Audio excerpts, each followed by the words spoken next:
Hi, awesome Hyde Park artists. I am going to show you how to recreate the Starry Night using tempera paints. Not everyone has tempera paints at home. Totally fine. Use what you have. I did do a video on oil pastels and I will do one on crayons. So use what you have. I just want to see some creations that represent the Starry Night, Vincent van Gogh's Starry Night. So I already used some tempera paint to paint the ground here. And then I'm going to, I did this in my other video, I'm not sure if you watched or not, but I am going to cut out a bush for the foreground, much like this. Okay. Do you see a certain shape in this bush? It looks like fire, doesn't it? But it's actually a bush in the foreground, which means it's closest to you. I see sort of a triangle. So maybe I'm going to cut out a triangle first. Let's see. And then from there, I can make my brush. So, do you guys sort of see the triangle? Right? But I have these beautiful curvy lines that make the bush look like it's on fire. And I'm going to go ahead and cut those now.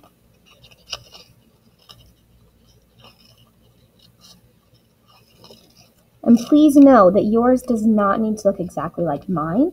It does not need to look exactly like Vincent van Gogh's. It should look exactly like yours. Just kind of giving the idea that you are studying and learning about Van Gogh at the time. Okay? Great. So here is my bush. Not at all, or not exact, somewhat, but not exactly like Vincent van Gogh's, but I like it much better this way because it's mine. And then I'm going to look down here and I'm going to look at these buildings. And what shapes do you see in the buildings? Okay, I see a triangle right here. I see some squares and rectangles for the windows. So I'm going to go ahead and cut out some squares and some rectangles. You can use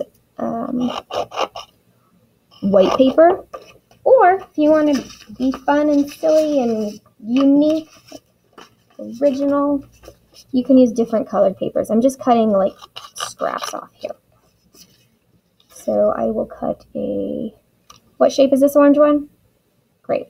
A rectangle. I will cut a orange circle. Just kidding. It's not a circle. It's a triangle. I was trying to trick you.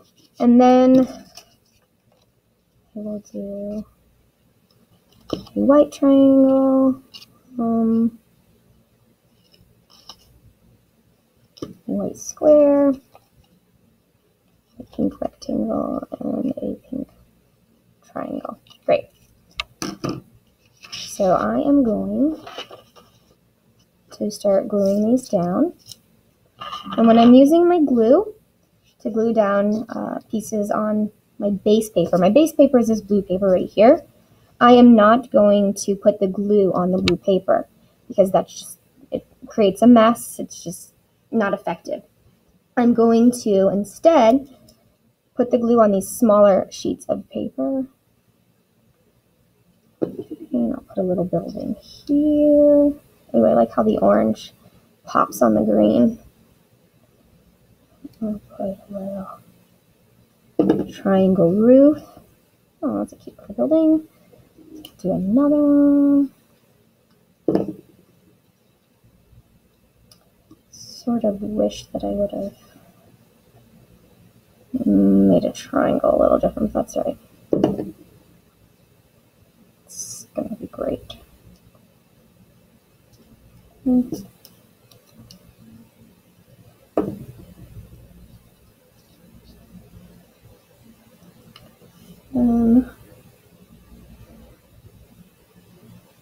It's a little messy, but that's okay. You can also use a glue stick if you prefer. I'm using this cute little glue bottle because it's what the district provided. So it's just what I'm using. And then my bush. So I'm going to turn my bush over. Try and make sure that I get a little bit of glue on all of the edges, but not too much glue.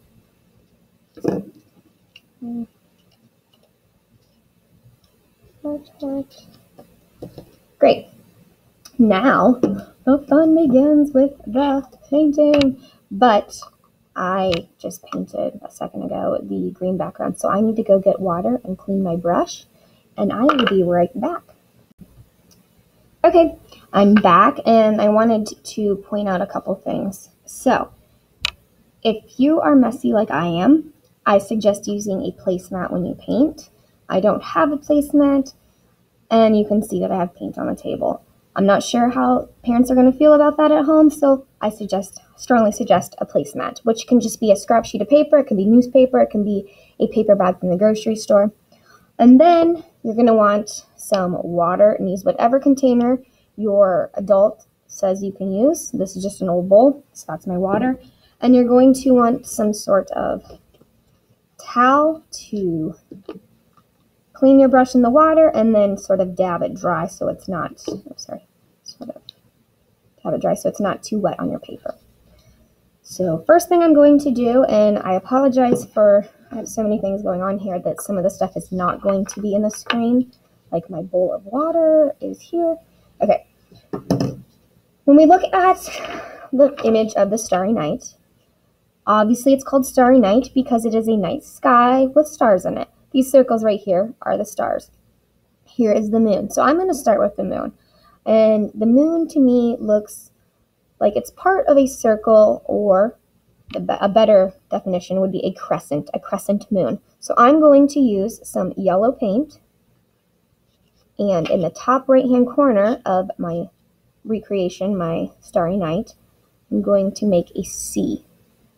Depending on the size of your brush, you might just need to make one C. That's it.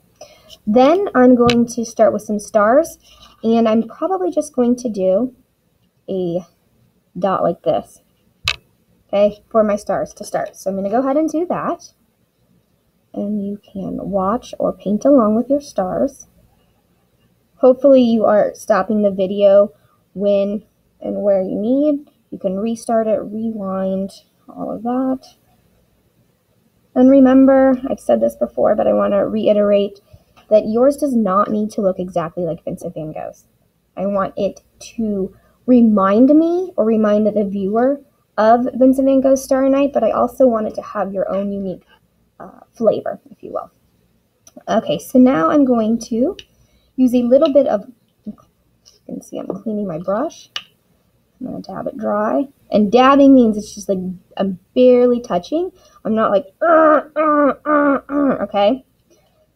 So, cleaning my brush. I'm going to draw white circles, or not draw, paint white circles around everything that so around the crescent moon, around the stars.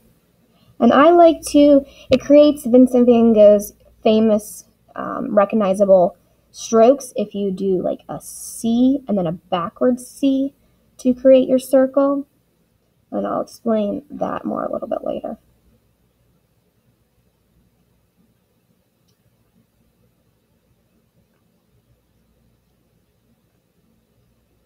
Okay, so we have the stars, we have the moon. Now, this swirl in his Starry Night it's gorgeous. It's beautiful. I love it. So I'm going to show you how to draw the swirl. And the first thing paint, keep saying draw. Okay. The first thing you're going to do is turn your paper sideways. Okay. And when I do that, this swirl here reminds me of an S. And this swirl here reminds me of an S. So I'm going to move that to the side. Okay. And I'm going to use white. And let's see, the top of my smaller S is closer to the bush, but still in between the moon and the bush. So I'm going to start it right here. And I'm going to make an S. Great. Then the bottom of the bigger S kind of starts right here. So I'm going to make that. Cool. Now, the fun part with, so Vincent van Gogh's strokes in his paintings are very sort of choppy. They remind me of like a dotted line. His colors aren't super blended, but like I said, more choppy. So let's go ahead and do that. I love doing it so much. Let's start with a little bit of yellow around the moon, and you're going to dash up, dash up, dash up. But you want to keep going in that circle movement. That white line that we did, I'm going to trace it. So I'm going to use a little bit of yellow and a little bit of white to make little broken lines all the way around the moon and this circle here. Great, perfect. Now I'm going to do the same thing around the stars with a little bit of white and a little bit of yellow. And I'm not cleaning my brush in between because I'm using them interchangeably. I'm using the white and the yellow. The main thing is that I'm not going like that because that's too blended. What you want is the paint up, paint up, sort of like a broken line or the center line of a street, the dotted yellow line. Okay. So I'm going to do this on all of the stars, and then I'm going to move on to the swirl.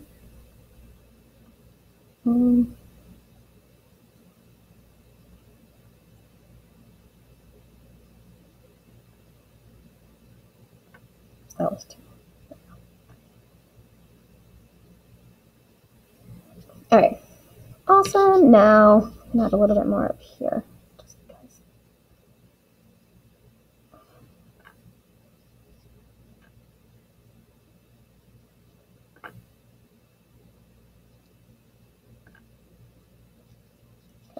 Now, I'm going to do the swirl. For the swirl, I do want to get the yellow off my brush.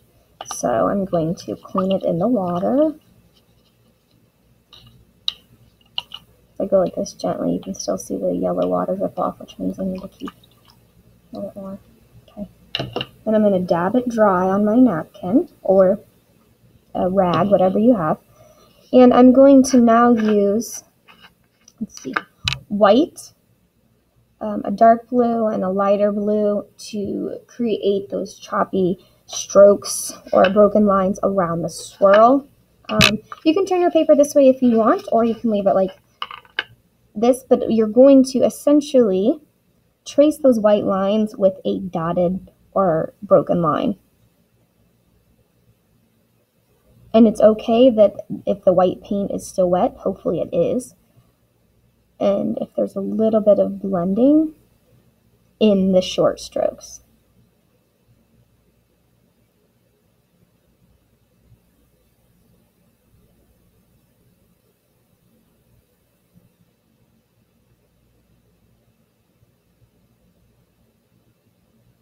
Okay, now I'm going to use my lighter blue. Again, I don't need to clean my brush in between because it's okay if these colors blend. And actually, I made this lighter blue here just by mixing my dark blue and my white. So it's all cool.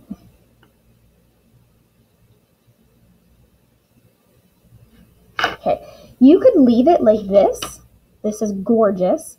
Or you could add some more choppy Van Gogh style strokes by just continuing the pattern around all of these objects. And then when you get,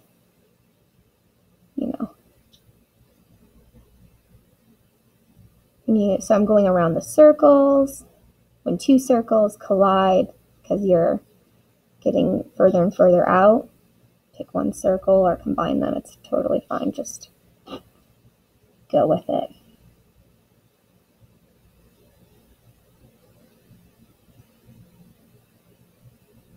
And then if you want to, on the grass or the buildings, and also do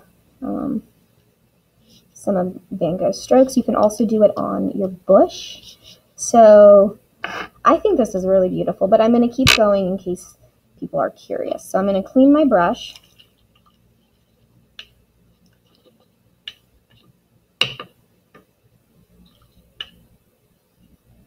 And I'm going to start adding some little green strokes here.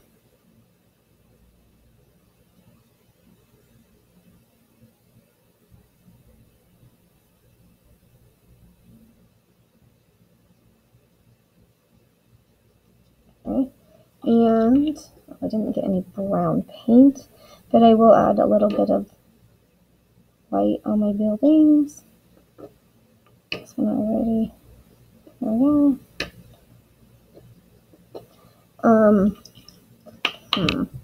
I'll go ahead and just do some more choppy strokes.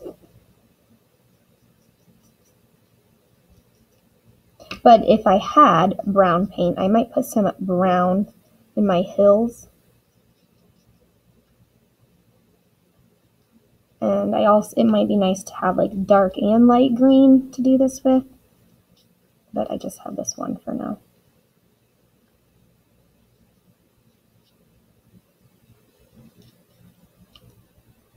Gorgeous. I can't wait to see yours. I'm sure it's going to be amazing. I can't wait to say, ooh, that looks just like Vincent van Gogh's Starry Night, but with so-and-so's twist. I can definitely tell whose artwork that is. But when you do, please get a white sheet of paper after this has dried. Write your first name, last name on the paper and your class code and sort of set it down somewhere on the corner of your paper. Take a picture, upload that picture to Schoology upload that picture to Schoology. You can also show this to me in our bi-weekly Google Meet. And if your parent or someone wants to post it on Instagram, use the hashtag BestKidsArt. And I'm so excited to see all of your creations.